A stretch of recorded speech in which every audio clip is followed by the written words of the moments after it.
Olá, minhas irmãs, olá, minhas amigas, sejam bem-vindas a Mulheres da Palavra. E estamos aqui meditando e aprendendo um pouco mais da Palavra de Deus. Eu espero que este programa seja uma bênção na sua vida.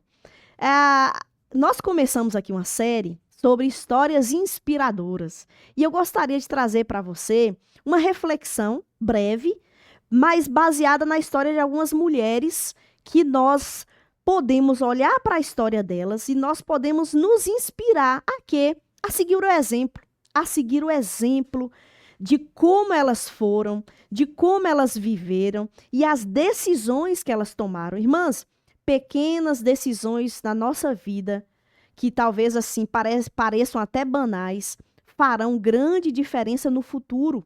Então, se nós tivermos mais conhecimento de histórias, de pessoas, de mulheres, de homens também, que em determinados momentos tomaram certas escolhas, nós vamos ver o que essas escolhas produziram lá na frente.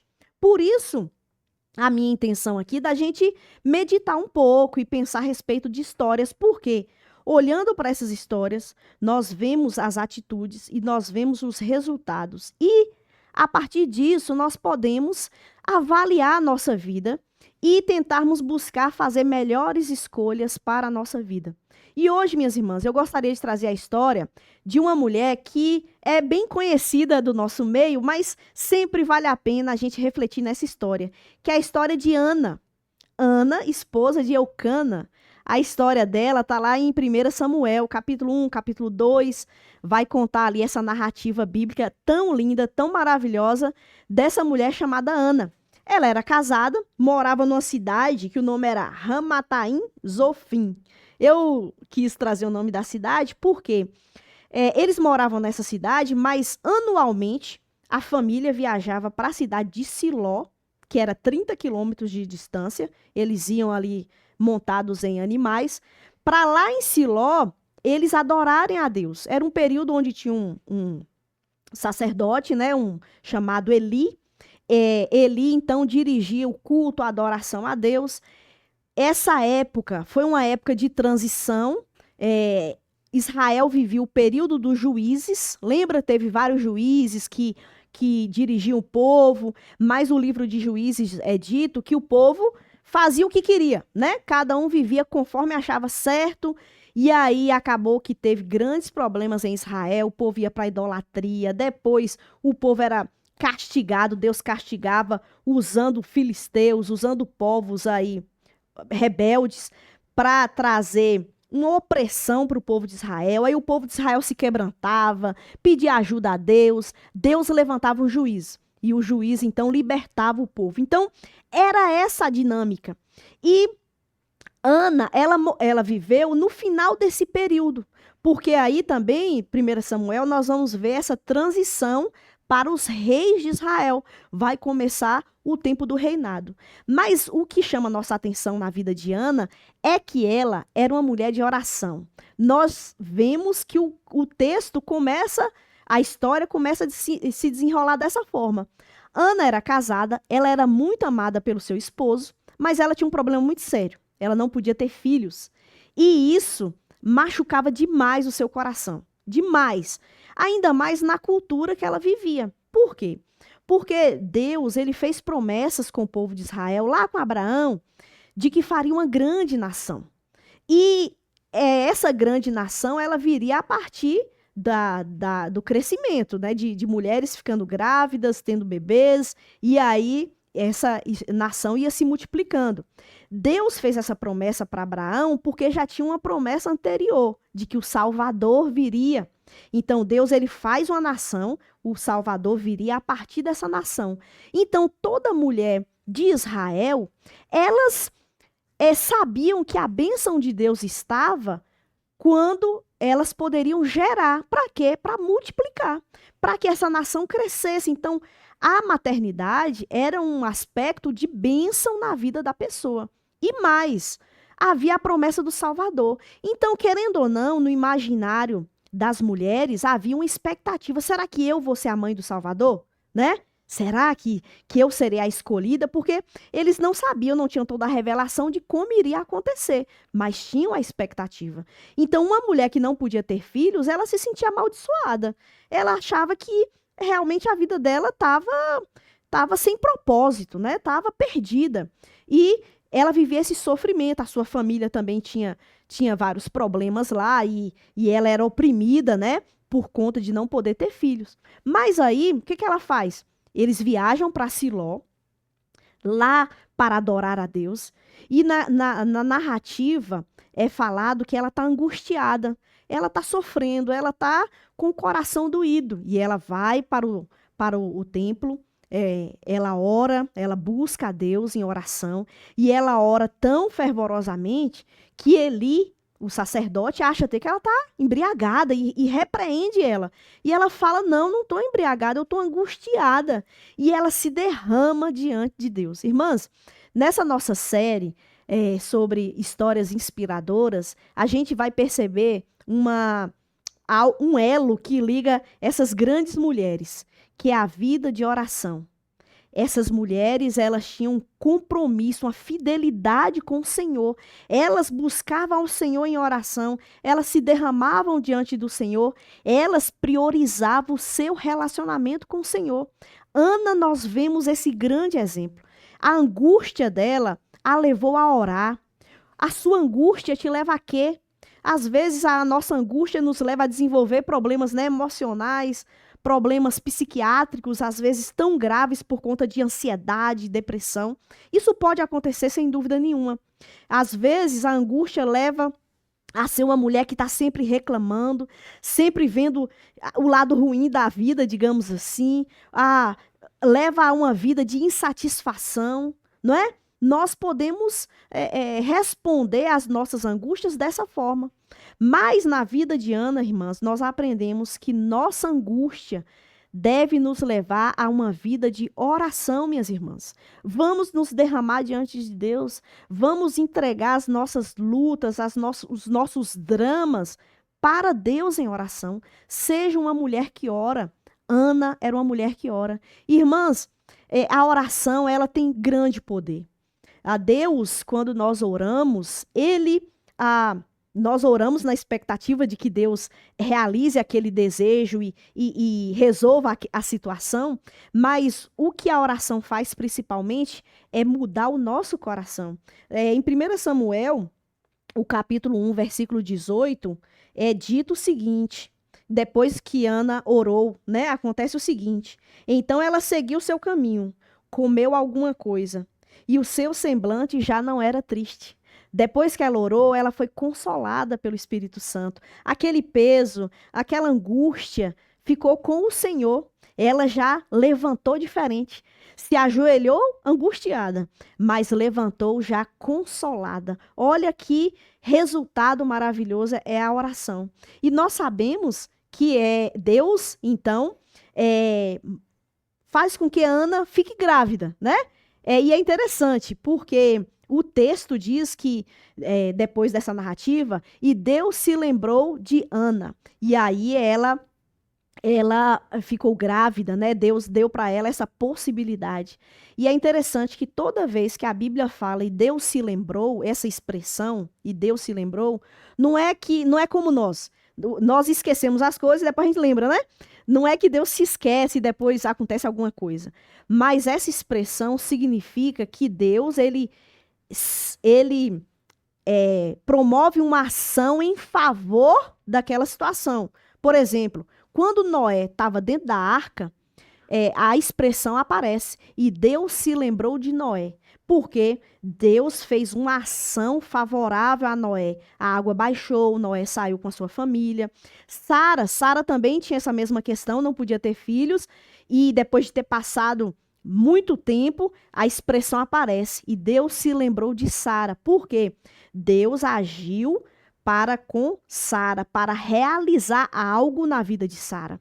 Com Ana, a mesma coisa, o Senhor se lembrou de Ana, ou seja, Deus agiu trazendo cura para Ana, de maneira que ela teve a possibilidade de ficar grávida, e aí ela tem Samuel. A história de Samuel nós conhecemos, ele se tornou um grande sacerdote ali naquele período. Ele ungiu 2 reis, né? Primeiro Saul, depois Davi. Ele foi um grande homem, mas o que que aconteceu? Quando Ana ela ora, ela diz que ela vai dedicar o filho ao Senhor e ela cumpre o que ela fala. Ela era uma mulher de palavra, ela era uma mulher fiel ao Senhor. O Senhor deu o filho para ela e ela devolve esse filho ao Senhor. Irmãs, os filhos que você tem, os sobrinhos que você tem, os netos que você tem, foi Deus que te deu. Devolva eles ao Senhor. Como? Investindo na vida deles, conduzindo o caminho deles no caminho do Senhor.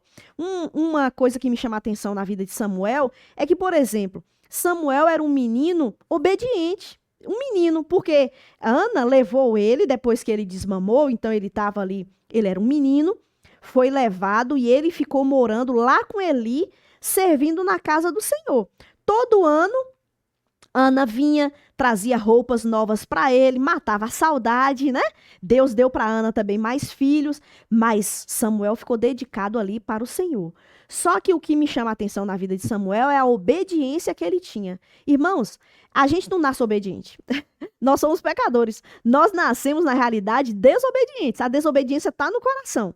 E você sabe melhor do que eu. Por exemplo, tem uma coisinha aqui, né? Um jarrinho, um negócio. Aí você fala para a criança assim, ó, não pode pegar. O que que a criança faz? Vai lá e pega. A desobediência está no coração. Mas Samuel, ele era um menino obediente. E por que que ele era obediente? Porque ele nasceu assim, obediente? Não. A mãe dele investiu na vida dele, o educando. E eu digo isso porque, lembra da passagem? Samuel está deitado, Eli também, né? Tá todo mundo ali na hora de dormir.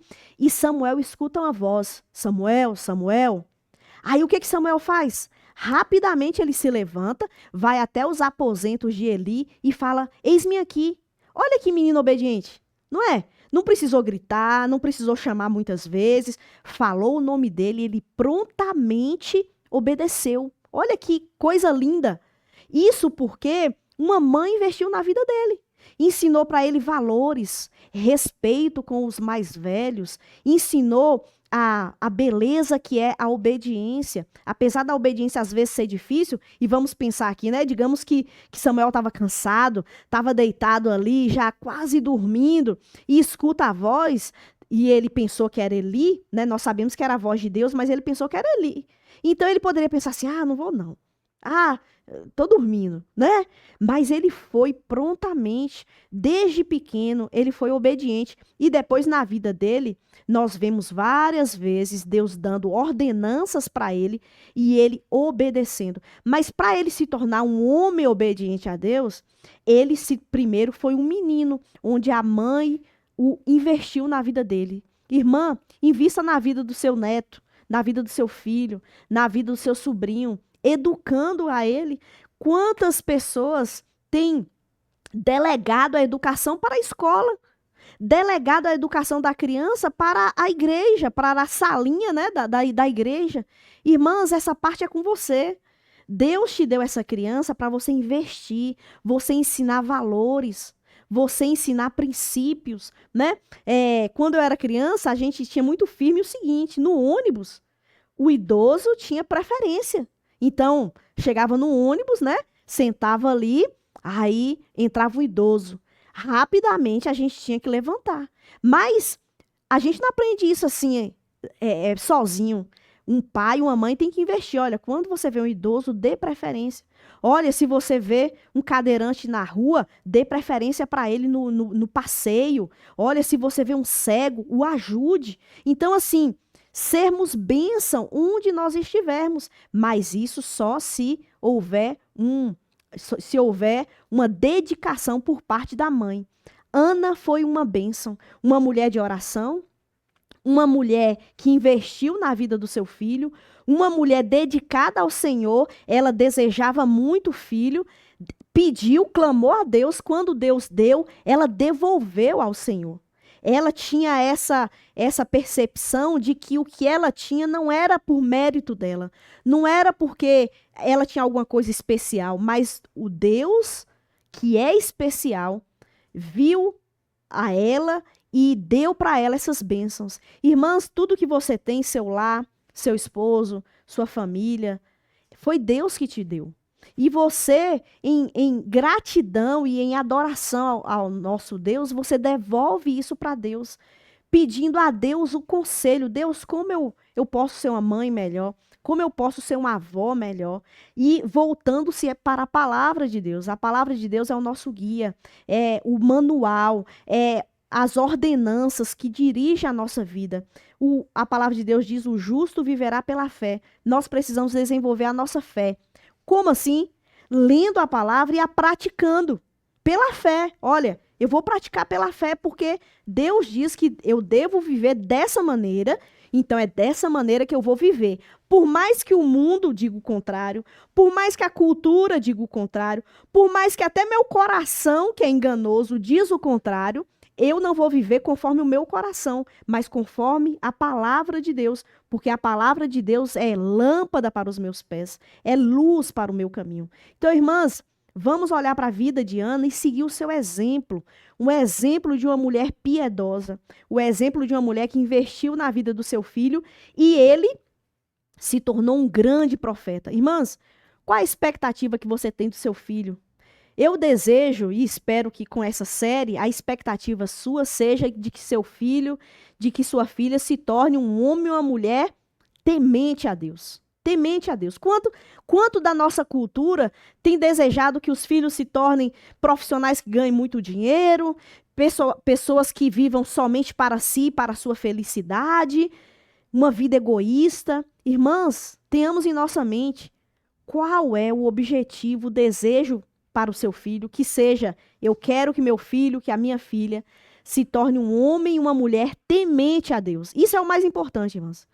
Vidas piedosas diante de Deus. Vai valer a pena todo investimento que você fizer, visualizando, pensando nisso, nessa vida piedosa dos seus filhos. Vamos olhar para Ana e seguir o seu exemplo, porque ela tem muito a nos ensinar.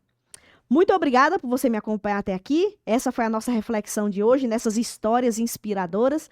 E na próxima semana quero trazer também outras histórias aí para poder nos empolgar e nos ajudar a seguirmos bons exemplos na nossa vida.